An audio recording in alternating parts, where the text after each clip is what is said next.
everyone, welcome to my channel. I'm CA Dhwani Anuja, and in today's video we are going to be studying the first chapter of 12th standard, that is Fundamentals of Partnership. First of all, I would like to welcome you all to 12th standard. Congratulations and keep up the hard work. बस मेरे channel को इसी तरह follow करते रहिए and 12th standard के board exam में आपको बहुत अच्छे मार्क्स आएंगे. डे 1 से पढ़ाई कीजिए. अकाउंट्स बहुत इंटरेस्टिंग और स्कोरिंग सब्जेक्ट है. चलिए स्टार्ट करते हैं. सबसे पहले let's understand what is the syllabus. So we are going to write an 80 mark paper. Total 100 marks का होता है. उसमें से 80 marks is your written paper and 20 marks is going to be your practical, जिसमें आपको प्रोजेक्ट दिया जाएगा और वाइवा लेंगे. ठीक है. अब 80 मार्क्स के लिए we have 3 volumes. The first volume is partnership, second volume is company accounts and the third volume is analysis of company accounts. Marks distribution समझा देती हूँ. Partnership 36 marks, company accounts 24 marks and analysis 20 marks. So आप देख सकते हैं ये book partnership की almost 50% of the syllabus है हमारा. So we have to concentrate on this. Okay, तो आज हम इससे स्टार्ट करेंगे, पार्टनरशिप से. पार्टनरशिप में कौन से चैप्टर्स हैं वो समझ लेते हैं पहले. सबसे पहले हमारा चैप्टर है फंडामेंटल्स. सेकेंड चैप्टर है गुडविल. नेक्स्ट चैप्टर है हमारा change in profit sharing ratio. Next है admission of a partner, retirement of a partner, death of a partner, and last dissolution of partnership. So ये सारे chapters आते हैं हमें 36 marks के लिए. जैसे जैसे मैं चैप्टर्स कवर करूंगी वैसे वैसे मैं आपको समझाते जाऊंगी कैसे टाइप के क्वेश्चंस आएंगे, कितने वेरिएज के आएंगे. आज हम स्टार्ट करने वाले हैं फंडामेंटल्स वाले चैप्टर से.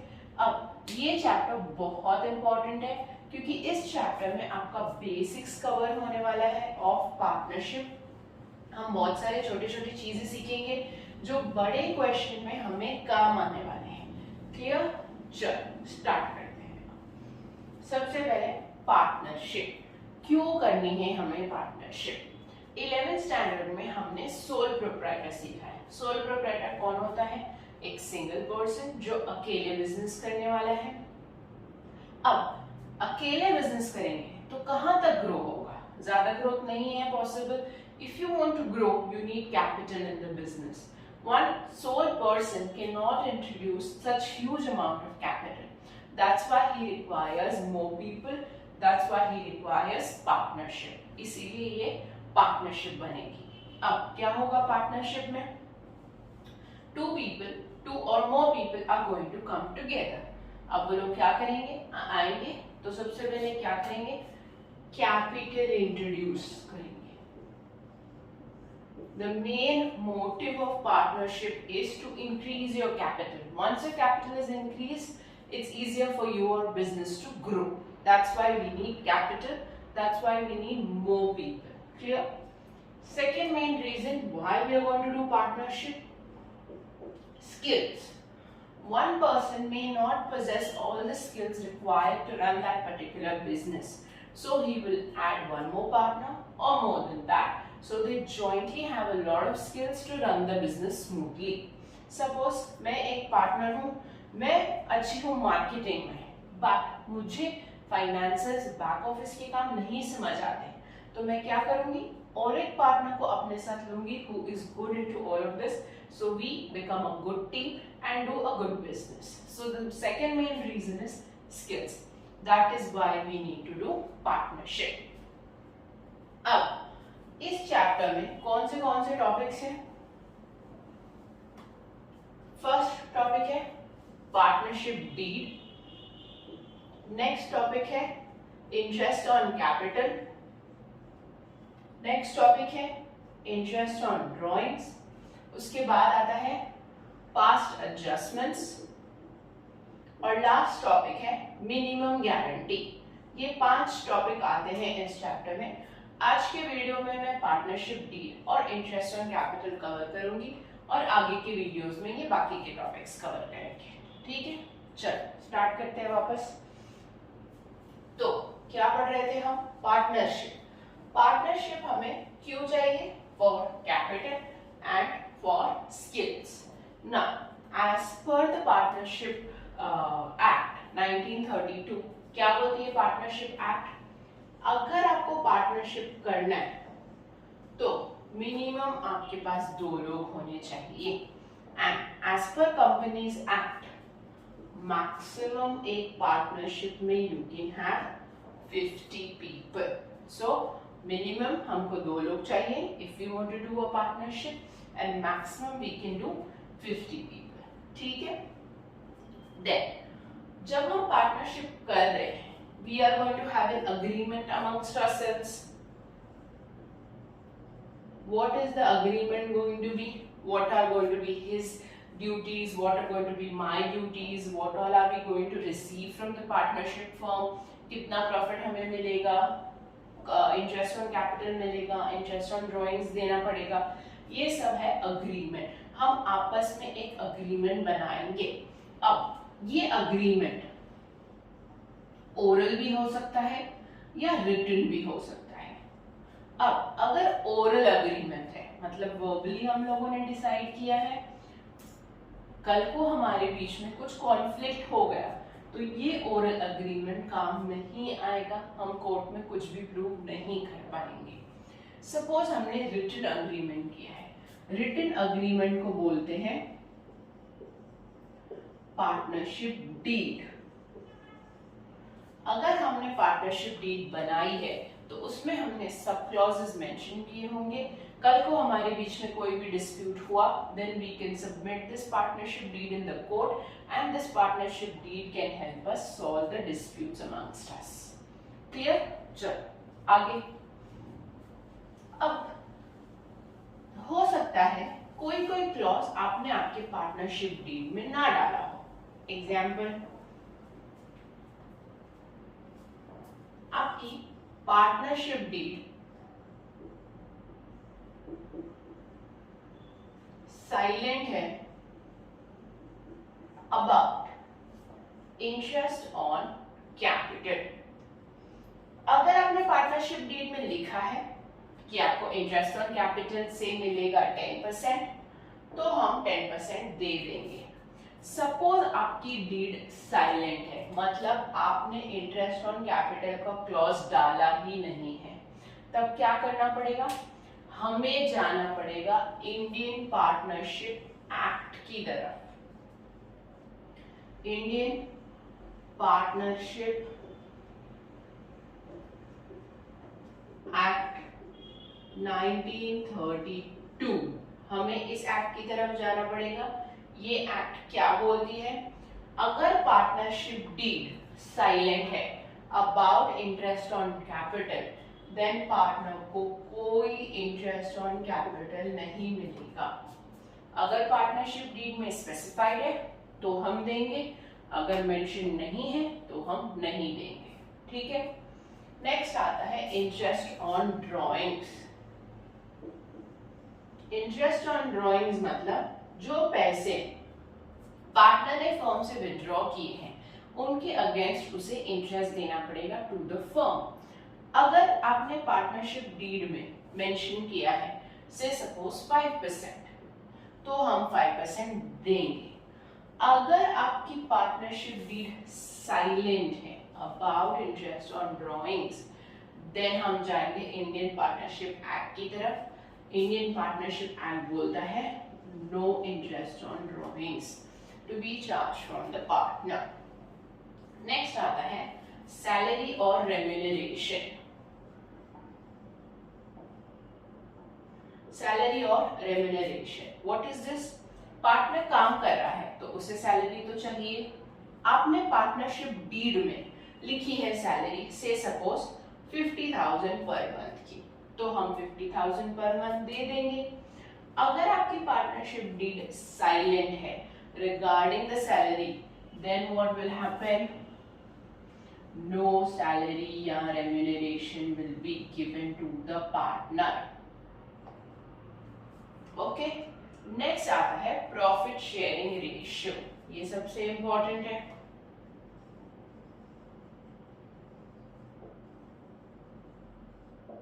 अब सपोज हम दो लोग पार्टनर्स हैं, हमने डिसाइड किया है ratio between us 60-40%।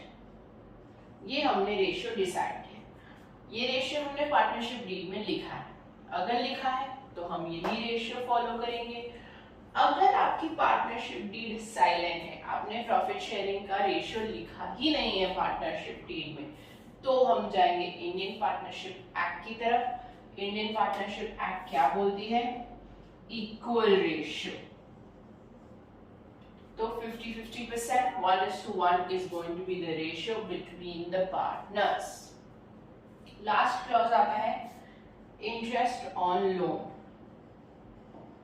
Bye partner. ये क्या होता है, अब फर्म को पैसों की जरूरत पड़ रही है। Instead of going to the bank, the partner says मैं फर्म को लोन देने के लिए रेडी हूँ। So he is giving a loan to the firm. अगर फर्म बैंक से लोन लेती तो बैंक को इंटरेस्ट पे करती। सेम वे फर्म अब पार्टनर को इंटरेस्ट पे करेगी। अगर आपने पार्टनरशिप डीड में मेंशन किया है, से सपोज आप लोगों ने 10% मेंशन किया आपके डीड में, तो आप 10% दे देंगे। अगर आपकी डीड साइलेंट है रिगार्डिंग इंटरेस्ट ऑन लोन, तब आपको मैंडेटरीली 6% पर एनम का इंटरेस्ट ऑन लोन देना है टू द पार्टनर। ठीक है, ये क्लॉजेस हैं। इसके ऊपर क्वेश्चन देख लेते हैं। एग्जाम में क्वेश्चंस आते हैं which will show you different cases। अगर पार्टनरशिप डीड साइलेंट है, अगर पार्टनरशिप डीड में ये मेंशन है, तो हम क्या करेंगे। So let's have a look at the question. उस क्वेश्चन से आपको समझ आ जाएगा कि अगर पार्टनरशिप डीड साइलेंट है या पार्टनरशिप डीड में कुछ मेंशन है, तो क्या एक्शन लेना चाहिए पार्टनर्स को। ठीक है, चलो let's start. Let's have a look at the question first. क्या बोल रहा है question, Harshad and Deeman are partners since 1st April 2022. No partnership agreement was made. तो उन्होंने कोई पार्टनरशिप अग्रीमेंट नहीं बनाया है। अब हमने क्या सीखा है, अगर पार्टनरशिप डीड नहीं है तो हम जाएंगे पार्टनरशिप एक्ट की तरफ। What is the partnership act going to say in each of the following cases, देखते हैं। They contributed 4 lakh, 1 lakh as capitals, उन्होंने ये कैपिटल्स डाला है। In addition, Harshad had given loan of 1 lakh to the firm on 1st October. Due to long illness, Harshad could not participate in the business from 1st August till 30th of September. Profit for the year ended 31st March was 1,80,000. Dispute has arisen between Harshad and Deeman. Harshad claims he should be given interest at 10% per annum on capital and loan. अब क्या बोल रहा है हर्षद, मैंने जितना capital डाला है उसके ऊपर मुझे 10% का इंटरेस्ट ऑन कैपिटल चाहिए और 10% का इंटरेस्ट ऑन लोन चाहिए। इन लोगों ने पार्टनरशिप डीड नहीं बनाई है। सो हमें कहाँ जाना पड़ेगा, पार्टनरशिप एक्ट की तरफ जाना पड़ेगा। पार्टनरशिप एक्ट क्या बोलता है, अगर इंटरेस्ट ऑन कैपिटल का क्लॉज नहीं है तो इंटरेस्ट ऑन कैपिटल नहीं मिलेगा। तो हम क्या लिखेंगे आंसर में, पॉइंट नंबर 1 के लिए, as partnership deed is silent, we have to follow Indian Partnership Act 1932, which says no interest on capital will be allowed to the partner.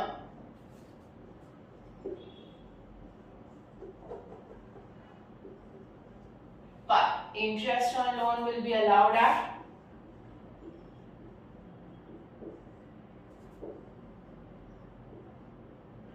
6% per annum. उसको इंटरेस्ट ऑन लोन मिलेगा 6% का, interest on capital पे कुछ भी नहीं मिलेगा। ठीक है। Second, Profit should be distributed in the ratio of capital. Again, since partnership deed silent है, we have to follow Indian Partnership Act. Profits will be distributed equally. हमें कौन सा रेशियो फॉलो करना है? इक्वल, 1:1 का रेशियो। अगर partnership deed में profit sharing ratio नहीं दिया है तो, ठीक है। चलो D1 के क्लेम्स देख लेते हैं। Profit should be distributed equally, correct, उसका क्लेम सही है। His claim is correct. We have to distribute profits equally, ठीक है। आगे, he should be allowed 2000 per month as remuneration for the period he was manager. अगर partnership deed में salary नहीं है तो क्या करेंगे? सैलरी नहीं देंगे। So again we have to follow Indian Partnership Act, which says no remuneration या no salary to the partner. कोई सैलरी नहीं मिलेगी अगर पार्टनरशिप डीड में मेंशन नहीं है। Point number 3, interest on capital and interest on loan should be allowed at 6% per annum. Interest on capital नहीं मिलेगा, no interest on capital. Interest on loan 6% per annum मिलेगा। समझ आ गया? अगर पार्टनरशिप डीड नहीं है तो हम जाएंगे पार्टनरशिप एक्ट की तरफ, और पार्टनरशिप एक्ट ये सब बोलती है इन ऑल दीज केसेस, ठीक है। चलो नेक्स्ट टॉपिक की तरफ चलते हैं। अब हमारा नेक्स्ट टॉपिक है इंटरेस्ट ऑन कैपिटल। इसके लिए आपको पहले टाइप्स ऑफ कैपिटल समझने होंगे। एक फर्म कौन से टाइप ऑफ कैपिटल्स मेंटेन करती है। So in partnership they have option of maintaining two types of capital. The first one is fixed capital and the second one is fluctuating capital. क्या होता है ये fixed और क्या होता है ये fluctuating? Fixed capital, fluctuating capital. Fixed capital में हम दो type of capital accounts maintain करेंगे। एक होता है कैपिटल अकाउंट, एक होता है करंट अकाउंट। अब समझ लेते हैं पहले ये क्या होता है। सपोज आप बैंक में पैसे रखते हैं फिक्स्ड डिपॉजिट में, तो क्या होता है? आप उसे हिलाते हैं क्या? नहीं ना, जितना पैसा डाला है उतना ही रहता है। बट अगर आपका सेविंग्स अकाउंट है, उसमें क्या करते हैं? आप पैसे डालते हैं, निकालते हैं, बहुत सारे ट्रांजैक्शंस करते हैं। सेम ही चीज है यहाँ पे। ये जो कैपिटल अकाउंट है ये फिक्स्ड है, मतलब जितना पैसा पार्टनर्स ने डाला है that is going to remain fix. We are not going to touch this capital account at all. What happens in the current account? Whatever movements is happening year on year. कैसे movements होंगे? जैसे partner को interest on capital मिलेगा, interest on drawings वो pay करेगा, उसको salary मिलेगी, profits या लॉस आएगा, ये सब कहां जाएगा? हमारे करंट अकाउंट में जाएगा। Why are they maintaining these two accounts? Because they want to keep their investment, जो उन्होंने इनिशियल इन्वेस्टमेंट किया है उसको एज इट इज उनको रखना है, एंड ईयर ऑन ईयर जो चेंजेस हो रहे हैं उनको वो अलग से देखने हैं। That's why they are maintaining this method. They are using fixed capital method and they are maintaining these two accounts. Let's come on to fluctuating capital. Fluctuating capital means we are only going to maintain one account, which is capital account. तो क्या होगा? Everything is going to go in one account only. आपकी जो initial investment है वो भी यहीं जाएगी, और बाकी जो ईयर ऑन ईयर चेंजेस भी हो रहे हैं वो भी सब यहाँ ही जाएंगे। ये वाले सारे आइटम्स जो यहाँ पे करंट अकाउंट में जा रहे थे वो अब सब कैपिटल अकाउंट में जाएंगे।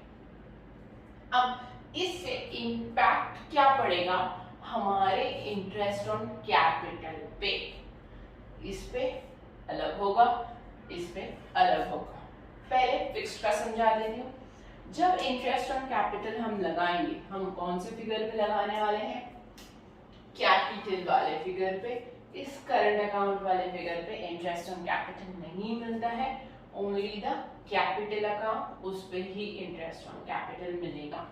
So let's do with the fixed method and then we will come on to the fluctuating method। तब आपको मैं fluctuating method समझा दूंगी।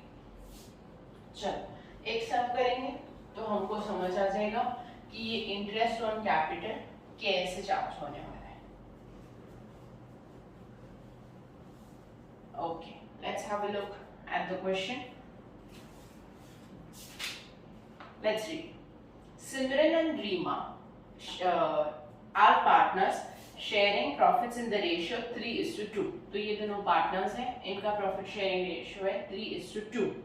There capitals as on 1st April इज 2 lakhs each and current account showed a balance of 50,000 and 20,000। तो since we are doing fixed capital method, हमारे पास दो अकाउंट्स हैं, कैपिटल अकाउंट और करंट अकाउंट। जब हम इंटरेस्ट ऑन कैपिटल की बात कर रहे हैं तो करंट अकाउंट को नहीं देखना है, हमको सिर्फ कैपिटल अकाउंट को देखना है। तो ये करंट अकाउंट के बैलेंस से कंफ्यूज नहीं होना। Clear? Interest on capital is allowed at 5% per annum. कितना इंटरेस्ट हमें देना है? 5%। Net profit of the firm for the year ended 31st March 2023 was 3 lakhs। Pass journal entry, show distribution of profit, prepare profit and loss appropriation account. तो हमें profit and loss appropriation account भी prepare. अब पहले profit and loss appropriation account क्या होता है? अब तक हमने प्रॉफिट एंड लॉस अकाउंट सीखा है, अब हम सीखेंगे अप्रोप्रिएशन अकाउंट। अप्रोप्रिएशन अकाउंट मतलब एडजस्टमेंट ऑफ प्रॉफिट। प्रॉफिट आने के बाद जो हम पार्टनर्स के बीच में एडजस्टमेंट कर रहे हैं वो बनेगा profit and loss appropriation account. Same he rule है, जैसे प्रॉफिट एंड लॉस बन रहा था वैसे ही बनाना है। ठीक है, चलो सम स्टार्ट करते हैं। तो आपको क्वेश्चन में पूछा है प्रॉफिट एंड लॉस अप्रोप्रिएशन और जर्नल एंट्रीज दोनों पूछा है। पहले अप्रोप्रिएशन बना लेते हैं, फिर इसके जर्नल एंट्रीज कर लेंगे। So this is how your profit and loss appropriation account is going to look like. Inner and outer columns.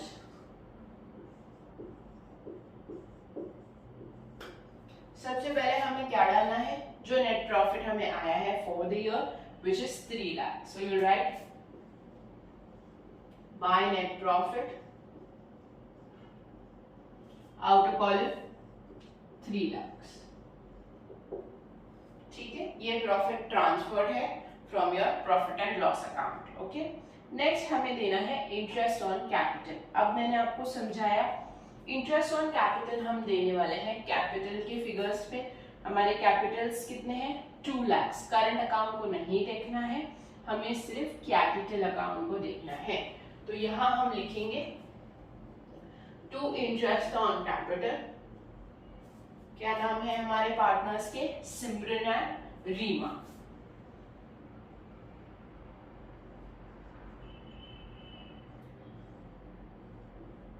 कितना कैपिटल है इन लोगों का? 2 lakhs। 2 lakhs पे 5% कितना आ जाएगा? 10,000। Outer column 20,000। बस इतना ही फिगर है हमारा अप्रोप्रिएशन में। तो अब हमको क्लोज करना है हमारा profit and loss appropriation account. जैसे प्रॉफिट एंड लॉस क्लोज कर रहे थे वैसे ही ये साइड ग्रेटर है तो यहाँ लिख देंगे 3 lakhs और यहाँ पे हम लिख देंगे हमारा बैलेंसिंग फिगर जिसे बोलते हैं डिविजिबल प्रॉफिट, जो आने वाला है 2,80,000। अब ये जो 2,80,000 है हम डिस्ट्रीब्यूट करने वाले हैं हमारे पार्टनर्स के बीच में। उनका रेशियो है 3:2। अब कैसे डिस्ट्रीब्यूट होगा? सिमरन देखें कैसे कैलकुलेट करना है। 2,80,000 इंटू 3/5। 3:2 है तो 3 ऊपर आएगा और 3 + 2 5 आता है तो डिनोमिनेटर में 5 आएगा। क्लियर? तो इसका प्रॉफिट आ जाएगा 1,68,000। क्लियर? अब हमको करना है रीमा का। तो सेम वे हम रीमा का करेंगे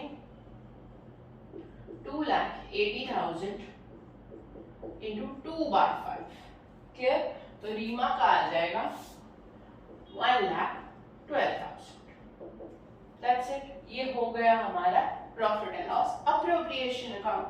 अब हमें पास करने हैं जर्नल एंट्रीज।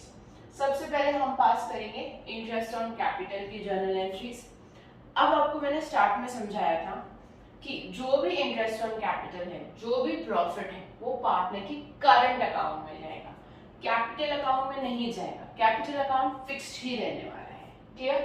तो चलो देखो, एंट्री क्या आएगी?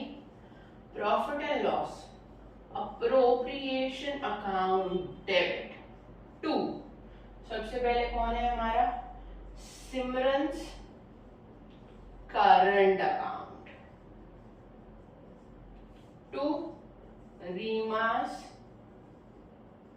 Current account.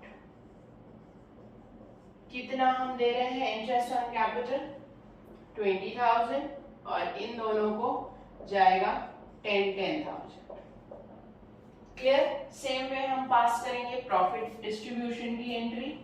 Profit and loss appropriation account debit. कितना है हमारा प्रॉफिट? 2,80,000, जो चला जाएगा ये सीमा और रीमा के करंट अकाउंट्स पे। याद रखना, जब फिक्स कैपिटल मेथड है तो जो भी आप एंट्री डाल रहे हैं उनके करंट अकाउंट में जाएगा, जो भी इंपैक्ट जाता है। 1,68,000 एंड 1,12,000। ठीक है, ये हमने सम सीख लिया फिक्स कैपिटल मेथड पे। अब एक सम देख लेते हैं फ्लक्चुएटिंग कैपिटल मेथड पे। चलो पढ़ेंगे question. Anita and Akash are partners sharing profits in the ratio 3:2. Their capital accounts had a credit balance of 5 lakh, 6 lakh respectively on 31st March. ये कौन सा कैपिटल है? ईयर के एंड का कैपिटल है। After debit of drawings for the year 151 lakh. Net profit for the year is 5 lakh.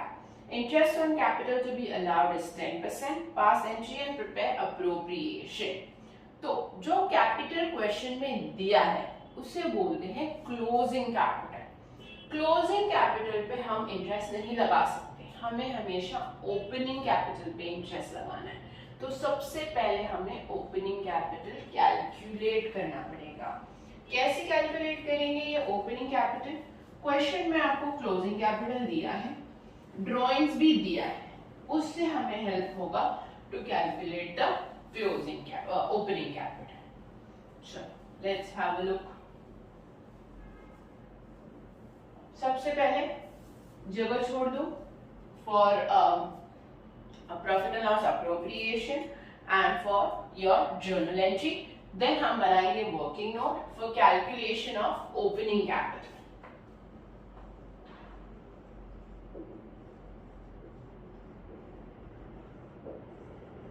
सबसे पहले आएगा क्लोजिंग कैपिटल। दो पार्टनर हैं हमारे, क्या नाम है? आशीष एंड आकाश। आशीष, आकाश। ठीक है, पहले हम लिखेंगे इन लोगों के क्लोजिंग कैपिटल। क्लोजिंग कैपिटल कितना दिया है क्वेश्चन में? 5 लाख एंड 6 लाख। अब इसमें हम ऐड करेंगे ड्रॉइंग्स। कितनी ड्राइंग्स की है इन लोगों ने? 150 and 1 lakh.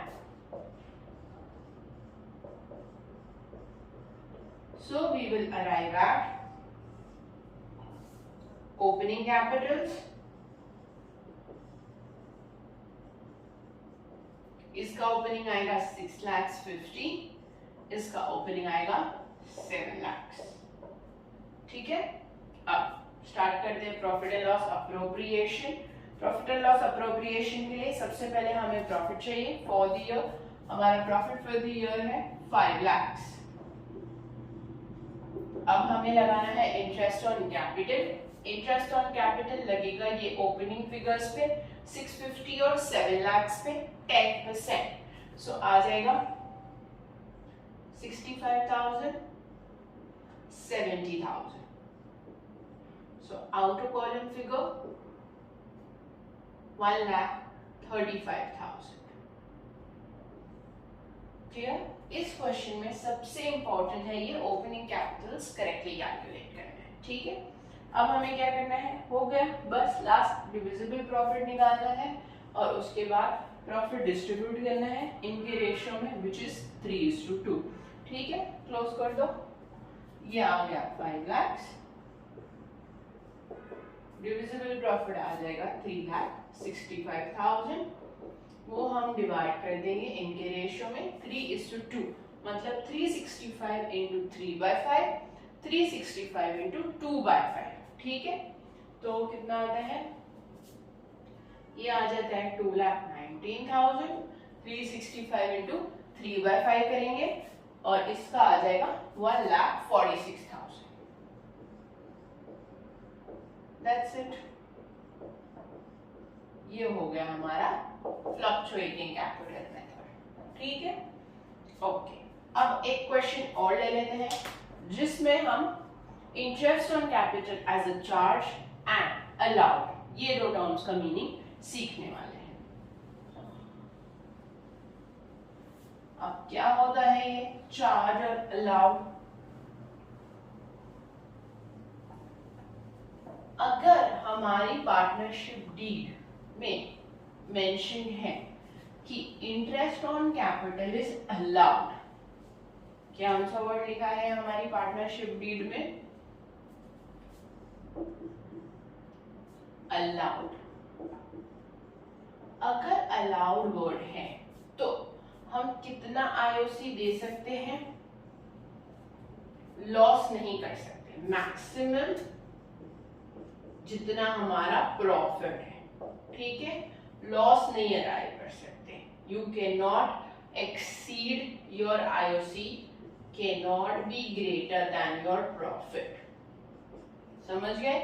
IOC can be less या इक्वल टू योर प्रॉफिट. किस केस में? अलाउड के केस में. अगर आपके पार्टनरशिप डीड में वर्ड है charge, it will be charged or charged, ऐसा वर्ड है, then IOC can be greater or equal to your profit. जितना IOC है उतना आप दे देंगे चाहे आपका लॉस भी आ जाए. इस केस में आप लॉस पे अराइव नहीं कर सकते हैं, ठीक है? चलो क्वेश्चन देख लेते हैं. दोनों अल्टरनेटिव्स आपके सामने हैं, उससे आपको समझ आ जाएगा. ये अलाउड वर्ड आया तो क्या करना है, चार्ज वर्ड आया तो क्या करना है, ठीक है? चलो देखो question. Molly and Molly contribute 20,000 and 10,000 respectively towards capital. They decide to allow interest at 6%. Their respective share of profits is 2:3. Profit for the year is 1,500. Show distribution of profit when there is no agreement except interest on capital. कुछ नहीं बोला है, सिर्फ interest on capital है, तो by default word आ जाएगा allowed, ठीक है? अब देखो अलाउड के केस में क्या होने वाला है. क्या नाम है इनके? मोली, भोली. कैपिटल 20,000, 10,000, ठीक है? कितना इंटरेस्ट देना है? 6%. तो ये आ जाता है 1,200, ये आ जाता है 600, टोटल आ जाता है 1,800. हमारा प्रॉफिट कितना हुआ है? 1,500. मैंने आपको क्या समझाया? That IOC can be less और इक्वल टू प्रॉफिट. हम ग्रेटर नहीं कर सकते, तो हमारा आईओसी मैक्सिमम कितना होना चाहिए? 1,500. 1,500 से ज्यादा का आईओसी हम नहीं दे सकते हैं. तो चलो देखते हैं profit and loss appropriation account में क्या करना पड़ेगा हमको. नेट प्रॉफिट आ गया है 1,500. क्या बोला मैंने? हमारा इंटरेस्ट ऑन कैपिटल जो है वो 1,500 से ज्यादा नहीं हो सकता. So maximum interest on capital can be 1,500. अब ये 1,500 आ तो गया है, देना कैसे है ये मोली और भोली को? इंटरेस्ट ऑन कैपिटल है तो कौन से रेशियो में देना पड़ेगा? कैपिटल रेशियो में, प्रॉफिट शेयरिंग रेशियो में नहीं दे सकते हैं आप। It has to go in the capital ratio. ये प्रॉफिट नहीं है, ये आईओसी है, तो ये जाएगा कैपिटल रेशियो में। कैपिटल रेशियो क्या है उनका? 2:1। कैपिटल 2010 मतलब 2:1 रेशियो है। तो इसको कितना देंगे? 1500 into 2/3, 1500 into 1/3. So this person is going to get 1000 and this person is going to get 500. So कुछ लॉस नहीं होगा, जितना प्रॉफिट होगा वो पूरा डिस्ट्रीब्यूट हो जाएगा। समझ गए? केस 2 पे आ जाते हैं। केस 2 पे क्या बोला है? That it is a charge. क्या हो रहा है केस 2 में? It is a charge हो रहा है। अब it is a charge है तो हमें क्या करना है? क्या समझाया मैंने चार्ज के केस में? That IOC can be greater than profit. अगर हमारा लॉस भी होगा तो भी चलेगा, हमें जितना आईओसी आ रहा है उतना देना ही है, तो हम आईओसी दे देंगे। कितना आईओसी आ रहा है हमारा? 1800 का, वो दे दो पहले। किसको देना है? मोली, भोली, 1200, 600। अब क्या हो रहा है? लॉस अराइज हो रहा है, ठीक है। क्लोज करोगे जब प्रॉफिट एंड लॉस अप्रोप्रिएशन, तो आपका आएगा बाय डिविजिबल लॉस। 300 का लॉस आ रहा है। ये जो 300 का लॉस है ये आपको डिस्ट्रीब्यूट करना है प्रॉफिट शेयरिंग रेशियो में। क्या है इनका प्रॉफिट शेयरिंग रेशियो? 2:3, ठीक है। तो क्या करेंगे हम? मोली को 300 into 2/5 और भोली को 300 into 3/5 देंगे। लॉस तो कितना आता है? 120, इसका आ जाएगा 180। सो ये दोनों टर्म्स का ध्यान रखना है। Whether partnership deed is same, it's allowed. Allowed word नहीं है तो डीम्ड अलाउड होता है, ठीक है। साइलेंट है मतलब अलाउड ही रहेगा। अगर चार्ज वर्ड है, चार्ज है तो लॉस भी आया तो भी देना ही है आईओसी। अगर अलाउ वर्ड है तो लॉस तक नहीं लेके जा सकते हैं, मैक्सिमम जितना प्रॉफिट है उतना ही आईओसी दे सकते हैं, ठीक है। That's it in today's video. आगे के वीडियो में हम आईओडी, पास एडजस्टमेंट और मिनिमम गारंटी सीखने वाले हैं। Okay, keep following my channel. Thank you for watching. Bye bye.